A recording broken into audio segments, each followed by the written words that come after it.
आखिरकार देश में कौन सरकार बनाने जा रहा है? क्या प्रधानमंत्री नरेंद्र मोदी जी या फिर रागा यानी कि राहुल गांधी का इंडिया ब्लॉक? इस पे हम डिटेल रिपोर्ट बताने जा रहे हैं। लेकिन नीतीश कुमार बाबू के पास बहुत बड़ी ताकत है, यानी कि ताकत के दरवाजे नीतीश कुमार खोल सकते हैं।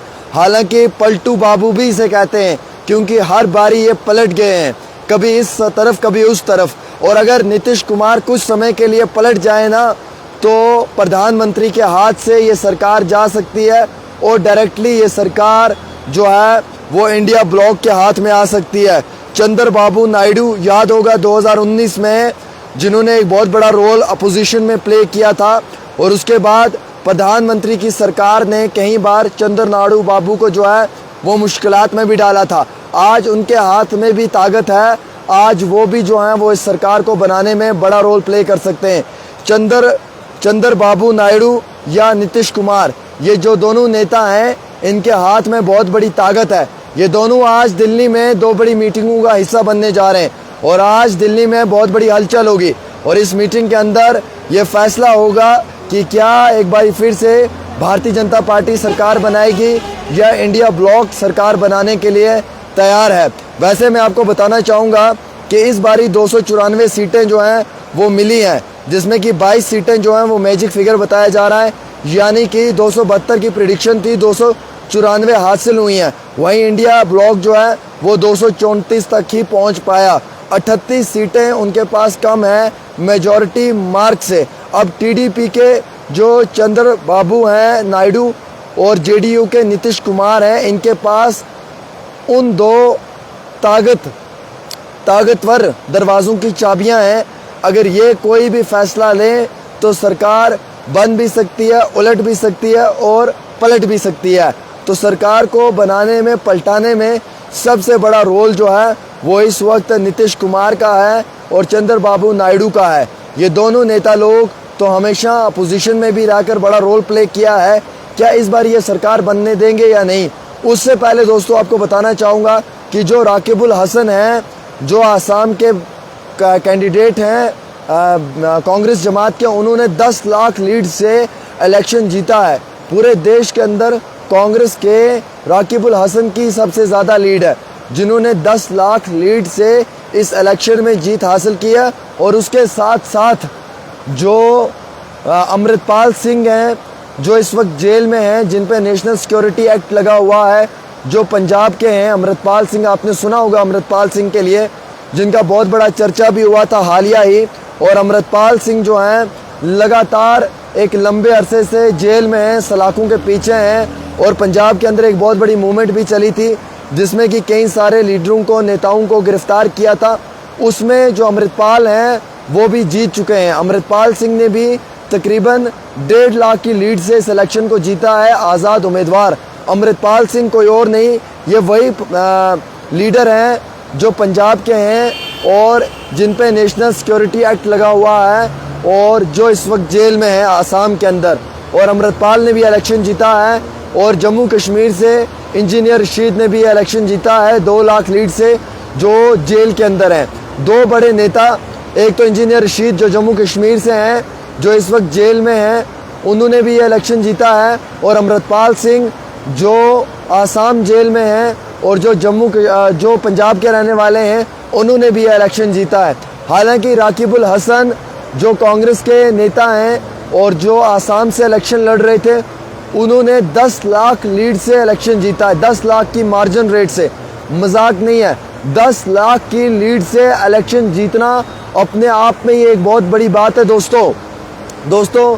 राकिबुल हसन मुसलमान नेता हैं और ये आसाम के हैं, और इन्होंने मेंबर ऑफ पार्लियामेंट के लिए 10 लाख की लीड से इस इलेक्शन को जीत लिया है।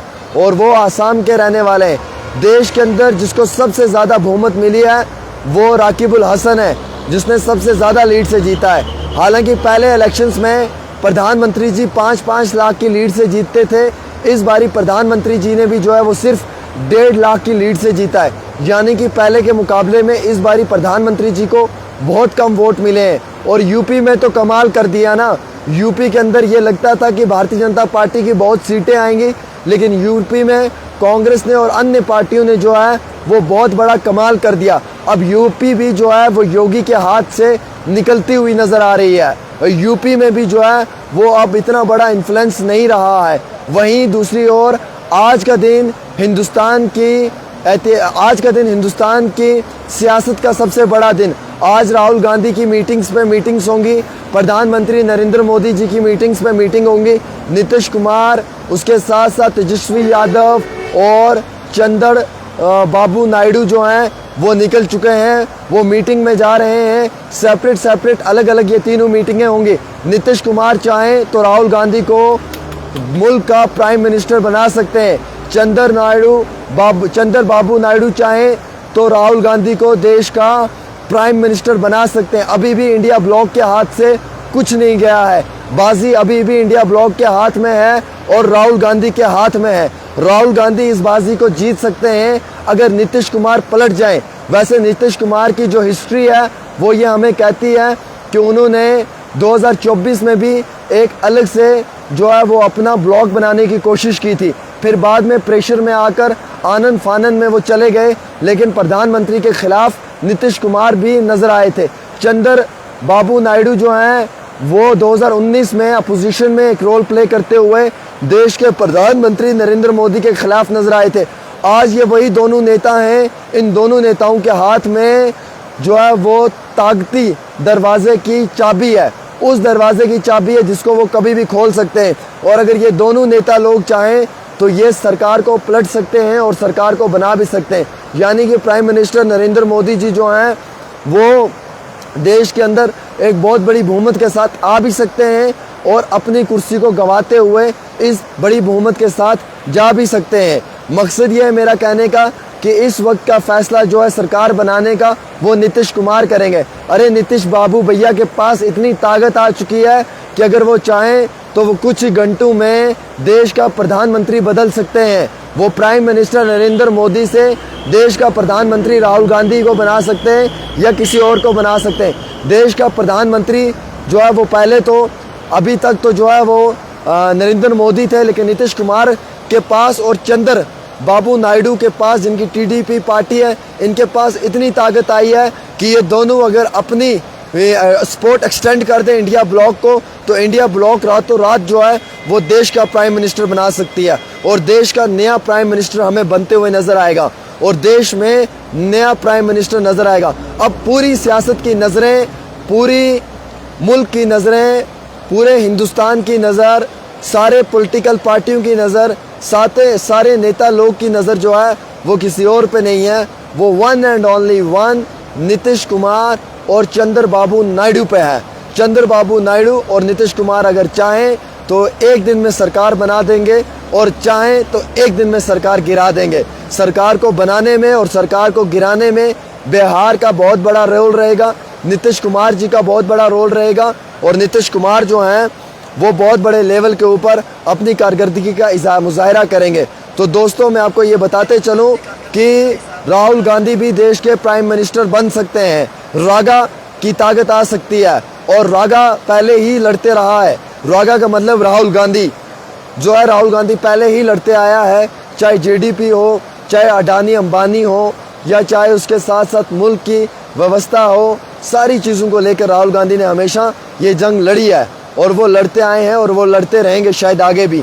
लेकिन आज फैसला नीतीश कुमार, चंद्र बाबू नायडू के हाथ में है। अगर ये दोनों नेता लोग जो हैं वो कांग्रेस के साथ चले गए तो कांग्रेस सरकार बना लेगी, इंडिया ब्लॉक सरकार बना लेगी मरकज़ में। तो यानी कि नीतीश कुमार कांग्रेस के टच में भी हैं और नीतीश कुमार बीजेपी के टच में भी हैं।